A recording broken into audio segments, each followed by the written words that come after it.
Hello everyone, welcome to जगी take. आज मैं लेके आया आप लोगों के बीच पाइथन का एक सीरीज जिसमें हम लोग पाइथन बेसिक से स्टार्ट करेंगे और एडवांस लेवल तक लेके जाएंगे।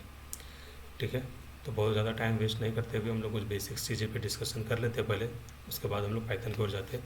तो सब बेसिक चीज़ क्या है आपका, तो पहला तो सॉफ्टवेयर कौन सा यूज़ करने वाले हम लोग, ठीक है, और दूसरा इसे कि कौन से लोग इसे एक्सेस कर सकते हैं इस प्लेलिस्ट को। तो मैं सॉफ्टवेयर को बहुत ही ईजी रखूँगा, आपको तो पाइथन इंस्टॉल करने पड़ेंगे। ठीक है, आपके मशीन पे जो भी आप यूज करो, ऑपरेटिंग सिस्टम विंडोज़, लिनक्स और मैक। ठीक है, जो हम लोग यूज करने वाले हैं अपना कॉन्सेप्ट्स को समझने के लिए, जो प्रोग्राम्स बनाएंगे, जो एग्जाम्पल्स देंगे, तो ज़्यादातर अभी हम लोग यूज करेंगे जुपिटर नोटबुक। ठीक है, आई नो कि बिगिनर्स के लिए थोड़ा ये हार्ड हो सकता है नोटबुक चलाना, बट मैं आपको इंस्ट्रक्ट भी करूँगा कि कैसे इस नोटबुक को चलाते हैं, और ये टेस्ट भी बहुत ही स्ट्रेट फॉरवर्ड होगा आपके लिए। ठीक है, दूसरा यूज करेंगे हम लोग V S code. V S code भी बहुत ही अच्छा सॉफ्टवेयर है, बट इसमें प्रॉब्लम्स क्या है कि आपको फाइल्स को बार बार सेव करने पड़ेंगे।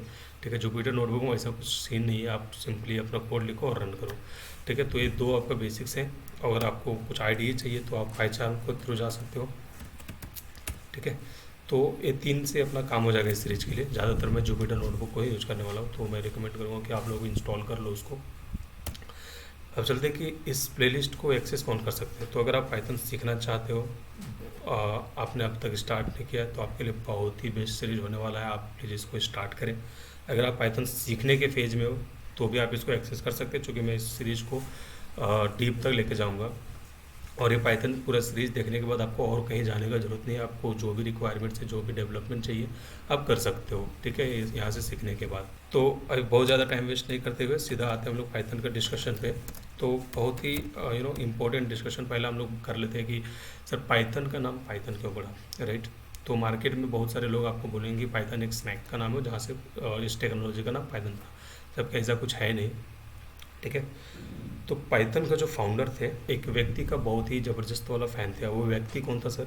तो एक व्यक्ति ब्रिटिश कॉमेडी ग्रुप का एक कैंडिडेट बोल सकते हैं, जिसमें वो काम करते थे। ठीक है, उसका एक ब्रिटिश कॉमेडी ग्रुप था, जो ये 1960 अर्ली 1960-70 की बात है। उस टाइम इसका टेलीविज़न शो भी आता था, उस टाइम पर बहुत ही फेमस टेलीविज़न शो थे। इसमें 5-6 लोगों का मेंबर था, जिसमें से गुड वैन रोसम, जो पाइथन के फादर माने जाते हैं, वो मोंटी पाइथन का बहुत ही ज़बरदस्त वाला फ़ैन बन गए। ठीक है, तो उनको डेडिकेट करने के लिए अपना जो टेक्नोलॉजी उन लोगों ने बना रहा था, उनका नाम उन लोगों ने पाइथन दे दिया। तो सर पाइथन है क्या, और इसे हम लोग कौन से मशीन में यूज कर सकते हैं, रन कर सकते हैं, राइट। तो पाइथन एक ओपन सोर्स प्रोग्रामिंग लैंग्वेज है। ठीक है, इसको हम लोग लिनक्स में भी चला सकते हैं, विंडोज़ में भी चला सकते हैं, और मैक में भी चला सकते हैं, मतलब रन कर सकते हैं, राइट। एंड आज के डेट पे मार्केट में बहुत सारे ऑनलाइन आपको कंपाइलर मिल जाएंगे, जिसको यूज करके आप अपने लैपटॉप में भी रन कर सकते हो। कुछ भी आपको इंस्टॉल करने का जरूरत नहीं है, इवन आप अपना मोबाइल से भी कर सकते हो, टैब से भी कर सकते हो। ठीक है, आज के डेट में पाइथन बहुत ही ज़्यादा फेमस हो गया है बिकॉज ऑफ सम रीजन्स। तो रीजन्स क्या हैं? अगर आप मान लो कि वेबसाइट बनाना पसंद करते हो, तो अगर आप क्या यूज़ करते हो बैकएंड में, आप जावा यूज़ करते हो, PHP यूज़ कर सकते हो, राइट। तो उस जगह पे आप पाइथन का भी इस्तेमाल कर सकते हो एज अ बैकएंड। लेकिन बैकएंड में क्या कर सकते हो, पाइथन के थ्रू कोड कर सकते हो, वेबसाइट बना सकते हो, राइट। दूसरा इसका मेन एडवांटेज क्या है? तो मेन एडवांटेज इसका दूसरा कि आप डेटा इंजीनियरिंग के अगर फील्ड में जाना चाहते हो, तो पाइथन बहुत ही इंपॉर्टेंट टेक्नोलॉजी बन जाता है आपके लिए। डेटा इंजीनियरिंग के फील्ड में, डेटा साइंस के फील्ड में, AI के फील्ड में, मशीन लर्निंग के फील्ड में, ये सारे डिपार्टमेंट में आपको क्या है कि पाइथन मस्ट है। ये सारे आपके बेनिफिट्स है पाइथन पढ़ने के बाद। तो अभी थोड़ा इस डिस्कशन को और आगे बढ़ाते हैं हम लोग। तो मान लो कि अगर आप जावा सीख रहे हो, ठीक है, या जावा हो या कोई अदर बैकग्राउंड से आते हो, C++, तो आप उसमें आपको पता होगा सिंटेक्स क्या है, कि कोई भी लाइन एंड होता है विद सेमीकोलन, राइट। आप कितना भी कोड करते जाओ, वो जो लाइन एंड होगा, जहाँ पे एंड होगा, कंपाइलर उसको समझेगा कि ये मेरा सिंगल लाइन ऑफ कोड है, राइट। लेकिन पाइथन में सर सेमीकोलन का यूज नहीं होता है ना, सेमीकोलन का रिक्वायरमेंट नहीं है। हालांकि आप यूज कर सकते हो, बट जनरली कोई पाइथन में यूज नहीं करता है सेमीकोलन को। ठीक है, हम लोग क्या करते हैं, इसमें स्पेस फॉलो किया जाता है, स्पेस फॉलो किया जाता है, और इंडेंटेशन फॉलो होता है। मतलब क्या, एक सीक्वेंस में आपको कोड लिखना है। जैसे कि मान लो कि आप लिखते हो if statement, if A greater than B, right. मान लो if A greater than B, अभी सिंटेक्स में मत जाओ आप, तो एक टैब स्पेस हम दिए, ठीक है, लिखे प्रिंट, ठीक है, हेलो, राइट।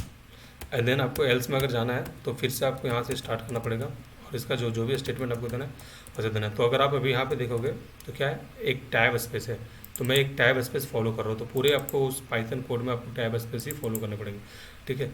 इसके इस टैब के अंदर जो भी आएंगे उसको पाइथन समझेगा कि वो इफ ब्लॉक का पार्ट है, ठीक है। और अभी यहाँ पे जो आएंगे वो पाइथन समझेगा कि एल्स ब्लॉक का पार्ट है। अगर आप इसमें एक स्पेस भी कम ज़्यादा करते हो तो आपको फिर ये इंडेंटेशन एरर देखने को मिलेगा। एक लास्ट डिस्कशन हम लोग कर लेते हैं इंट्रोडक्शन के वीडियो में, उसके बाद सीधा हम लोग पाइथन का कॉन्सेप्ट्स पे आना स्टार्ट करेंगे। तो सर किसी भी लैंग्वेज को अगर आप पढ़ते हो तो उसको ऑपरेटर प्रेसिडेंस को पढ़ना बहुत ही ज़रूरी हो जाता है, राइट, कि उसका ऑपरेटर प्रेसिडेंस क्या है, कि उसका ऑर्डर किस तरह से होता है, ठीक है। तो पाइथन में जो ऑर्डर है वो कुछ इस तरह से है। पहले हम लोग एक्सपोनेंट बोलते हैं इसको, ठीक है। देन इसको मॉडुलो बोलेंगे हम लोग, मॉडुलस, ठीक है। उसके बाद आपका आ जाता है सर, इसको हम लोग इंटीजर डिवीजन बोलेंगे, ठीक है। इसको हम लोग सिंपली डिवीजन बोलते हैं, राइट। देन ये आपका मल्टीप्लिकेशन हो जाता है, ठीक है। मल्टीप्लिकेशन हो गया, मल्टीप्लिकेशन के बाद आपका सब्सट्रैक्शन आएगा, सब्ट्रैक्शन आया, एंड देन आपका एडिशन आया। तो इसका कहने का मतलब क्या है कि अगर मान लो कि आपको इस तरह का इंटरव्यू में अगर आप जाते हो या फिर कहीं भी एग्जाम दे रहे हो और आपको आउटपुट टाइप का क्वेश्चन पूछा जाता है कि गिवन कोड का आप आउटपुट बताओ, उसमें से मान लो कि ऐसा कुछ कोड रहा कि 5 - 1, ठीक है, इंटू 7 + 1, सॉरी 7 + 1, ठीक है, डिवाइडेड बाय 3 - 2, ठीक है। तो आप इसको किस तरह से सॉल्व करोगे, तो पहला तो आप नॉर्मली हम लोग इसको बना लेते हैं कि ये क्या आएगा, 5 - 1 कितना आएगा, 4 आएगा, 4 इंटू इसको मैं डिटेल्स में नहीं जाता हूँ कि किस तरह से सॉल्व होगा, डायरेक्टली आते हैं। 4 इंटू 7 + 1 कितना हो जाएगा, 7 + 1 आपका 8 हो जाएगा, राइट। उसके बाद डिवीजन साइन है, 3 - 2 कितना हो जाएगा, 1 हो जाएगा। अब यहाँ पे हम लोग देखते हैं इस प्रेसिडेंस का बात करते हैं, तो फर्स्ट प्रेसिडेंस किसका जाएगा, तो आप देखो डिवीजन का जाएगा, राइट। तो 8 को 1 से डिवाइड करेंगे तो कितना आएगा, 8 ही आएगा, राइट। इसमें कुछ ये नहीं है। अब उसके बाद क्या होगा, 8 × 4, 8 × 4 कितना होगा, 32। तो इसका आंसर आएगा। अगर मान लो अब यहाँ पे हम लोग 1 ले लेते हैं, तो 1 लिए तो कितना हो जाएगा, 3 - 1 कितना हो गया, 2, ठीक है, 2 हो गया। अब अभी क्या कर रहे हो कि आप यहाँ पे इसको डिवाइड कर रहे हो 2 को 8 में, तो क्या होगा, आपको 4 बार में जाएगा, तो यहाँ 4 आया। इसका आउटपुट क्या आएगा सर, इसका सिर्फ आउटपुट आया आपका 4 × 4 16। तो उस सिनेरियो में आपको यहाँ पे आउटपुट 16 देखने को मिलेंगे, ठीक है। तो चलिए इसको फटाफट एक जुपिटर नोटबुक ओपन करके हम लोग देख लेते हैं कि रिजल्ट हमें सही मिल रहे हैं या नहीं। तो जुपिटर नोटबुक ओपन करने के बहुत ईजी है, आप सिर्फ यहाँ पे जुपिटर नोटबुक सर्च कर दो, ठीक है, एंटर मारो, ये ऑटोमेटिकली आपको ओपन करके देगा जुपिटर नोटबुक, ठीक है। यहाँ पे हम लोग न्यू पे चलते हैं, पाइथन। अभी हम लोग क्या करते हैं, a = कुछ भी एक वेरिएबल्स का नाम लेते हैं, वेरिएबल्स का भी हम लोग आगे डिस्कस करने वाले हैं। अभी यहाँ पे हम लोग सेम एग्जांपल्स को उठाते हैं, मैं ट्राई करता हूँ, अगर ये कॉपी पेस्ट हो गया तो चलो इसको उठाया मैं, ठीक है, ये हो गया आपका। इसको हम लोग प्रिंट करते हैं, प्रिंट है, देखिए 16.0 आपका आंसर आ रहा है। अगर मैं यहाँ पे 2 करता हूँ तो 32 आना चाहिए, 32 आ रहा है, ठीक है। तो इस वीडियो में इतना ही, मिलते हैं नेक्स्ट वीडियो में नए टॉपिक्स के साथ।